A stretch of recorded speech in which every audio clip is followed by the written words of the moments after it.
నా పేరు చెల్లపల్లి రామకృష్ణ. మా నాన్నగారి పేరు వెంకటేశ్వరరావు.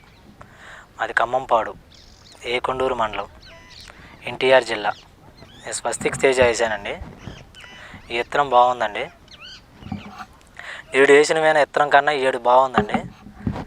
ఈ విత్తనం మొలక శాతం బాగుందండి. వేరు వ్యవస్థ బాగుంది. తెగుళ్ళు కూడా తట్టుకుంటుందండి. ఈ విత్తనం వల్ల చాలా బాగుందండి. కాపు దశ కూడా దగ్గరగానండి. కాయ రంగు బాగుందండి.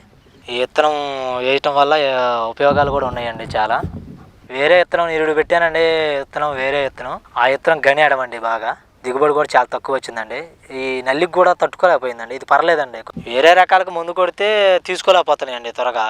మన రకం స్వస్తిక్ తేజ కొడితే రిజల్ట్ ఎంపటినే కాపాడుతుంది, తట్టుకోగలుగుతుంది మెయిన్. అది బాగా పచ్చికాయ రంగు బాగుంది సార్. ఇదిగండి చూడండి, రంగు బాగుంది, కాయ బాగుంది. పండుగాయ ఇప్పుడు రంగు మంచి గ్రోత్ రంగండి. తాళ్ళు లేవు సార్ అసలు. చూడాలన్నా ఎక్కడ చూడండి, మా దాంట్లో తాళ్ళు కూడా ఉండవండి. ఈ విత్తనం తాళ్ళు తక్కువ సార్ చాలా. వేరే విత్తనాలకి ఇప్పుడు పెట్టారు, మిగతా అన్నిటికీ వేరే రకాలని మేము చెప్పట్లేదు. వేరే విత్తనాలకు మాత్రం ఆడాడ డాక్ వచ్చేసాయి. వాళ్ళకి 30%, 70% కూడా కొన్ని తాళ్ళు వచ్చాయి. మా నాటికి లేదు సార్ ఈ విత్తనానికి. కాపు దగ్గరగానే సార్, కాపు దగ్గరగానే. మనకి ఆ విత్తనానికి వేరే విత్తనానికి మన విత్తనానికి చాలా తేడా ఉంటుంది సార్. దీనికి చిక్కంగా ఉంటుంది గని దగ్గర. తెగులు చాలా తట్టుకుంటాయి సార్. ఏ తెగులు లేదు, వేరుకుళ్ళు కూడా లేదు సార్. వేరే రకాలకు వస్తే తట్టుకోలేకపోతున్నాయి సార్, బాగా చనిపోతున్నాయి. మా బావగారు చాలా చనిపోయింది. వేరే రకాలు కొన్ని తట్టుకోలేకపోతున్నాయి బాగా. ఇది తట్టుకుంటుంది సార్. ఇది ఈ తోట వేసే వల్ల లాభాలు కూడా ఉంటాయి సార్. అందరికీ బలం ఉండాలి సార్. మెయిన్ తల్లి బలం ఉంటే కాపు అనుకున్న దశ మనం ఎంత అనుకుంటే అంత కాపు దింపొచ్చు సార్.